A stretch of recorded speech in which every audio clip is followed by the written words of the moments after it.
Lee Min-ho offered his first project since The King, Eternal Monarch actor to likely play lead in Pachinko. Lee Min-ho hasn't announced his new venture since The King, Eternal Monarch. As per the latest buzz, the actor has been offered Pachinko. It has been 4 months since we saw Lee Min-ho enthralled us with his drama The King, Eternal Monarch. Fans have been anticipating the announcement of his next project. Well, the wait might finally end. Multiple international portals confirm that Lee Min-ho has been offered Pachinko. According to All K-pop, Lee Min-ho has already been roped in to play the lead. Whereas Culture Daily reported the actor is positively considering the offering. We are waiting for his agency MYM Entertainment to confirm the status of the project. According to the rumors, Kim Go Eun will be the leading lady of this project. The Minion shippers are hoping for this comeback of their king and queen. According to the news on Web Naver, the female protagonist in Pachinko should preferably be someone without double eyelid. Fans said that Kim Go Eun really fits for the role requirement. As for the project, Pachinko is based on a book with the same title penned by Korean-American writer Min Jin-lee. For the unversed, the book was published in 2017. Pachinko is an epic historical novel following a Korean family who eventually immigrates to Japan.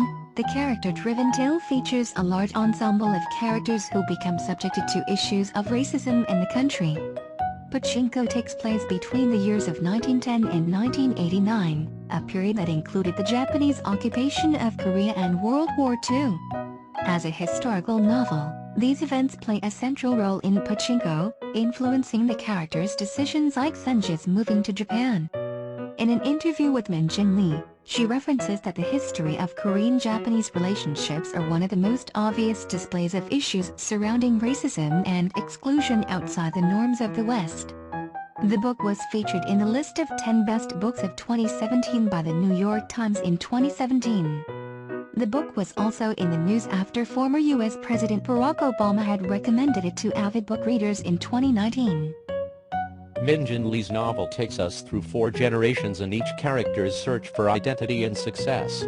It's a powerful story about resilience and compassion. This is a captivating book I read at the suggestion of a young staffer on my team. Obama said at the time on Facebook. The review by former POTUS and the reviews of the book have fueled our excitement to the drama. While All K-pop reports that the actor is cast in the role Pachinko, which will air on Apple TV+, will be an 8-episode series. As Apple TV+ is currently not available in Korea, many are wondering if this is a signal that it will soon come to Korea. Here's the summary of the novel. The novel covers many decades and crosses many countries to detail the lives of the Bak family. The novel begins in Yeongdo, where the disabled and kindly Hoonhee marries the poor Yangjin. Together, they manage a boarding house and have one daughter, Sunja. In Sunja's youth, Hoonhee dies, and Yangjin and Sunja are left to care for the boarding house on their own. When Sunja is a teen, she meets the wealthy fishmonger, Ko Han-soo, who woos her. The couple begins a sexual relationship. Around the same time, the kindly minister in training, Bak Isak, comes to stay at the boarding house. Soon after his arrival, Isak falls ill with tuberculosis, and Yangjin and Sunja care for him.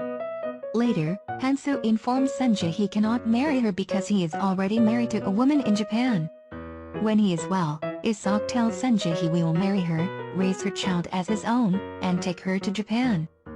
The couple moves to Osaka, where they stay with Isak's brother Yos and sister-in-law Kyungi. Isak begins work as a minister. Still, the family struggles with Japanese perceptions of Koreans and their limited opportunities. Eventually, Sunja's son Noah is born. Soon after, Isak and Sunja have a second son, Mosasu. Tragedy later befalls the family, however, when Isak is forced into prison for a trumped-up charge from the Japanese government due to his Christian beliefs. Isak is imprisoned for years and is only released on his deathbed. He comes to see his family one last time before he dies. After Isak's death, Kyungi and Sunja start to sell kimchi at a market to make extra money for the household. Soon after they begin their business, they are asked by a man named Kim Chang-ho to make kimchi at his employer's restaurant daily, for a hefty salary. Despite Yost's hesitation, the women agree. When the war is in full force, Sinja's former lover, Han-soo, comes to tell her that the restaurant was his and that he intended to move her and her family to the countryside to protect them from the war. Sinja goes hesitantly to the farm. Han-soo also tracks down Sinja's mother and delivers her to the countryside. After the war, Noah expresses his interest in attending college. After finally being accepted to Waseda University, Noah asks the man he perceives as a family friend, Han-soo, to pay for his college expenses. Han-soo wholeheartedly agrees, refusing Sinja's offer to eventually pay him back. Soon after, Noah goes to Tokyo. At the same time, Mosasu hates school more and more, and after a bout of fighting, secures employment at a local pachinko parlor. Both boys feel they have found their niches. Noah even starts dating a Japanese girl, Akiko, while Mosasu falls in love with a Korean woman named Yumi. Soon, though, Noah's life in Tokyo is spoiled. Akiko arrives uninvited to a dinner Noah was having with Han-soo. Afterwards, she tells Noah he did not want her to meet his father because Han-soo was a gangster. Noah hurries home to ask his mother if Han-soo really was his father. Sinja tells her son the truth. Distraught by his paternity, Noah leaves school and his family, traveling to Nagano, Japan to begin a new life.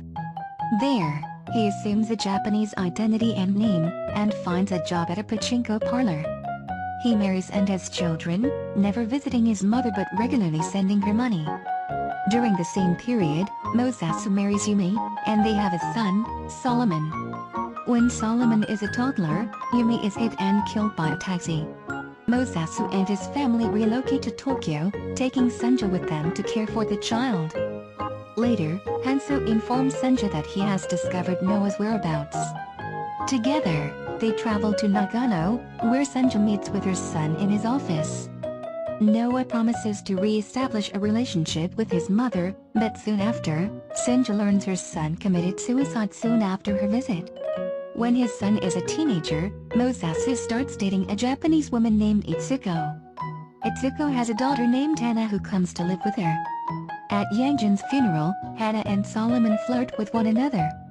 The teenagers having sex with one another until Hana leaves her mother's apartment and disappears. Solomon attends college in the United States, where he meets a Korean-American girlfriend, Phoebe. After graduation, Solomon and Phoebe move back to Tokyo, where Solomon has a job with a British firm, but Phoebe hates living in Japan. Solomon visits Hana at a Tokyo hospital where she is dying of AIDS. After Solomon's firm asks him to commit a corrupt dealing with an elderly Korean woman, he is fired. Soon after, Phoebe leaves Solomon, and he realizes he wants to remain in Japan and work with his father in his pachinko business. The novel ends with Sinja visiting Isak's grave. There, she meets a gravedigger who tells her that Noah continued to visit Isak's grave after he knew that Isak had not been his biological father, a time when Sinja knew her son was already living in Nagano. After the gravedigger leaves, Sinja buries Akashi she has with a picture of her two sons in Isak's grave, and then returns to Kyungi, her dear friend who is waiting at the home they share. Thank you so much for watching. Don't forget to comment, like and subscribe.